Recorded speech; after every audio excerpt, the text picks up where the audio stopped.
Chapter 4. The Maramonster. Henrik saw it first.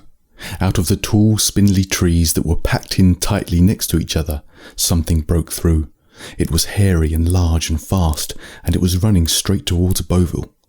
It looked like a werewolf at first, but it was much bigger, wider and faster, and as it moved, Henrik had thoughts of this creature being engineered rather than born. It did not seem natural. It was too rapid, it was too powerful, ferocious, and without any sense of fear. The teeth were like shards of glass, and every time the creature landed on the ground as it ran, Henrik felt the earth beneath him shake. His blood began to warm. Bovil heard the creature scream and begin running towards him. Some ordinary dogs, perhaps, would have continued to run at the sight of such a terrifying creature. But Bovil dug his huge paws and claws into the ground, skidded to a temporary halt, turned and suddenly began charging at the monster. The monster screamed again. The sound alerted the city, and the noise pierced through Henrik's ears. Henrik raised his bow, drew out an arrow and fired it directly into the monster's neck. It went in, but it did nothing. The monster kept running towards Bovil. "Bovil, wait," Henrik said. Henrik kept pulling arrows from his back and firing them directly into the head, chest and neck of this creature, but nothing was working. Henrik drew his machete and started to sprint towards the monster, and he watched as Bovil ran closer and closer. "Wait, Bovil," Henrik yelled. This creature was at least twice the size of Bovil, and Henrik had terrible thoughts of his dear friend being ripped apart and tossed aside in the grass.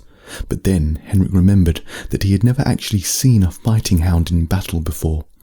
As Bovil ran close to the creature opened its mouth and was ready to snap its jagged teeth right around Bovil's face. But Bovil leapt up, drew claws out from his paws that looked like knives, and he leapt so quickly that he was clamped onto the monster's neck before the monster could do anything to stop it. The monster tumbled and started scraping at Bovil's body to try to prise him off. But Bovil kept thrashing, tearing off huge chunks of meat, and then readjusting his bite and digging his claws in, so that soon the monster had dropped to his knees. The scream from the monster was different now. There was pain, but no aggression. It sounded like it was being tortured. Henrik ran up to them and saw Bovil on top of the creature, continuously ripping and tearing and spitting away chunks of flesh until he was deep inside the monster's throat, and the monster suddenly gave up. Bovil had won, with deep long scratches across his back, and as the monster let out a final breath, Bovil collapsed onto the ground. "Bovil," Henrik said. As Bovil hit the ground, Henrik picked him up. Henrik was said to have powers that were often spoken about in tales and stories that were told to young children all over the land, but no one knew if they were true. People were told that he could actually fly if he wanted to, that he could disappear and reappear in other locations, or that he had special healing powers that could repair anything that was still alive. As Henrik kneeled down and lay Bovil on his side, Henrik realised that nothing else needed to be done.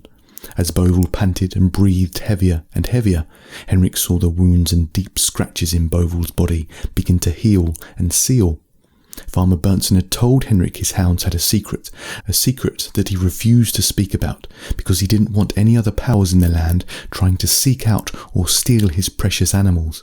And as Henrik watched Bovil heal himself and begin to stand to his feet, Henrik said a little prayer inside his heart, thanking Farmer Berntsen for the powers of this dog. Night was beginning to fall. Bovil stood to his feet and approached the fallen monster again, beginning to sniff around its body. As Henrik approached the monster, he heard the gates of the city begin to open behind him. It was a dark, crunching, grinding sound as men manually turned giant wheels and cogs to open the gates. And in the distance, with his keen eyesight, as Henrik turned his head, he could see a group of armoured soldiers marching towards him, and they were surrounding someone who stood in the middle. As Henrik watched Bovil continue to sniff around the body of the monster, he noticed that Bovil was not interested in eating any of the meat. Bovil still had blood around his mouth and nose from the fight, and he was trying to wipe it off on the monster's fur. "Do not move," Henrik heard a voice shouting. It was one of the soldiers. "Stay still, Bovil. Please stay still this time." Bovil snorted and sat where he was, and then he sneezed as if he had inhaled one of the monster's hairs. Henrik stayed crouched down, and he did not even turn around. He knew everything would be all right if the king was with the soldiers. If not, Henrik would have to wait before he was trusted. He had saved the city of Argad before, but there were stories of shapeshifters in the woods who often sought to deceive and steal from whoever they could. Henrik heard the footsteps drawing closer, the clanging of the metal covering the bodies of the soldiers as they took each step, and eventually the marching stopped. "Turn around." It was a familiar voice to Henrik. It was steady and proud. It was the king. Henrik slowly turned around but stayed crouched down low. "Is that really you?" the king said. "Yes, King Arcus," Henrik said. "It is me." "With a hound?" "Yes. He saved us all from an attack, from whatever this monster is." "Prove that it is you." Henrik looked up and then stood. "Galatia told me you needed my help. I assume you called to her. There is word that the marauders of Durdark are coming to try to invade your city once again. You have spies that have been informing you. What form your spies take I am not sure. I can only assume they are your Argon birds." The king stepped forwards, and out of the protection of the soldiers, he wore a long and beautiful blue robe. "Sire, no!" The king raised his hand to indicate silence. He certainly looked like a king. He was past middle-aged but handsome, with a strong beard and strong hair and a kindness in his eyes that shone through his strength of character and fairness of heart. Henrik could see that beneath his long blue robe there was a metal plate of armour that protected the king's body. "It is unlikely a shapeshifter would know that, unless they have found a way to access mines," the king said. "Are you willing to be tested?" "Yes." One of the soldiers, holding a bow and arrow, drew his arrow back and pointed it at Henrik's shoulder. Bovul stood up and almost broke into a charge. "Wait, Bovul," Henrik said, raising both his hands towards the dog and pleading with him not to attack. "It's necessary. Shapeshifters return to their original form if injured." Bovul remained standing and did not move. "The leg, please," Henrik said, reaching down and unstrapping a portion of his bearskin armour on his leg. Once his leg was unprotected and only a fine cloth covered it, the soldier fired the arrow directly into Henrik's huge thigh. It went in deep, and Henrik just gritted his teeth. "Henrik, I'm so sorry," the king said. "We have to be sure now that—" "I know," Henrik said, "I know." Henrik ripped the arrow out of his thigh, exhaled sharply through his nostrils, and pressed down on the wound with both his hands. After a few moments, the bleeding had stopped, and the cut had sealed. "Amazing," the king said, chuckling slightly. "Truly amazing. I never cease to be fascinated by your many talents, Henrik." He looked behind Henrik at the fallen hairy monster with only half a neck remaining. "Do you know what this horrid creature is?" "No," Henrik said. "It does not feel natural to me." "It isn't," the king said. "We suspected the marauders would send one at some point to test it out. We didn't think it would be so soon and so stealthy in its approach. How it got past our lookout points within and beyond the forest I do not know." Bovul coughed slightly. "Come, please, we are grateful for you coming to our aid. I believe this hound of yours deserves a good meal. I will order this strange monster to be brought into the kingdom and inspected so that we can understand our enemy more fully. I will explain everything inside." Bovul coughed again. As Henrik began to follow after the king and his soldiers, who were leading the way back into the kingdom of Argad, Henrik beckoned Bovul towards him, and as Bovul trotted up, Henrik rubbed him on the back. For a moment, Henrik was sure that Bovul's back hair felt thicker.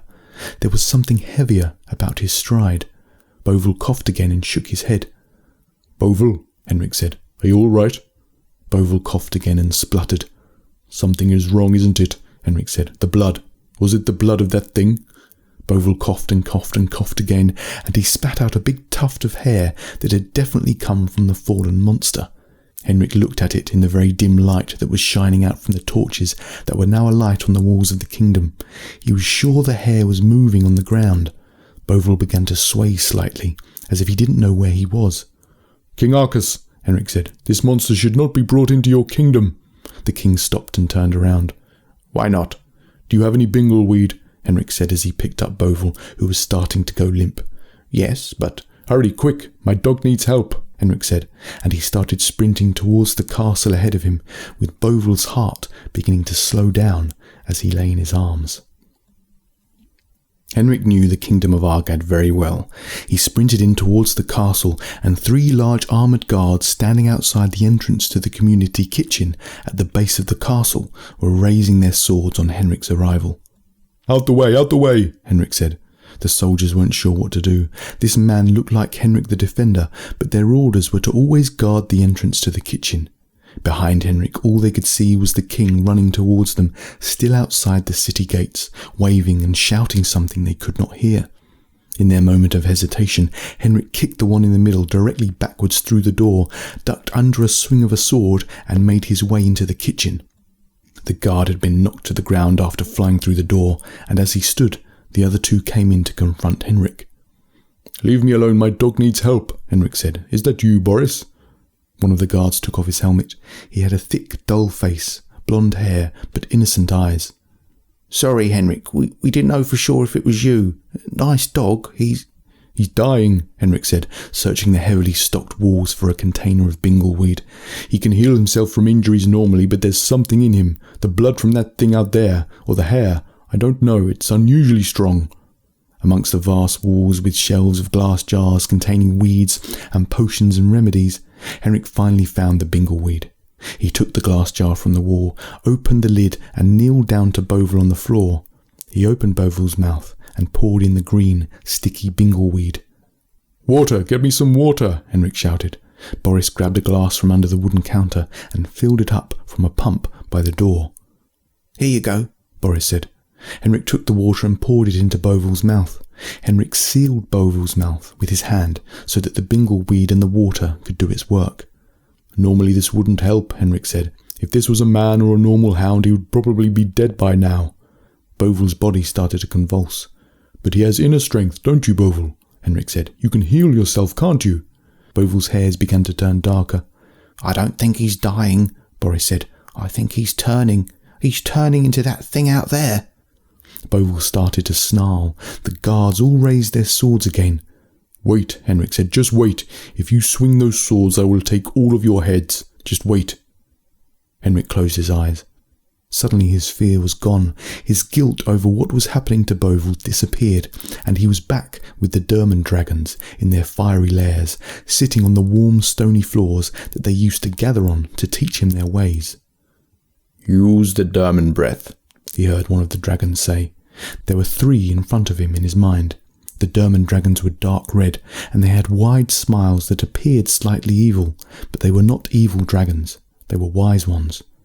"The Derman breath will burn him," Henrik said to the dragons. "It will burn the infection," the first dragon said, whose name was Berglin. Use it now."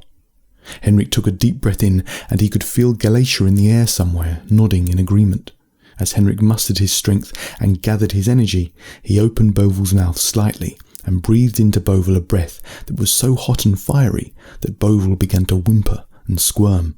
"That is it. His burns will heal quickly, and the monster inside will not bear the heat," Berglin said.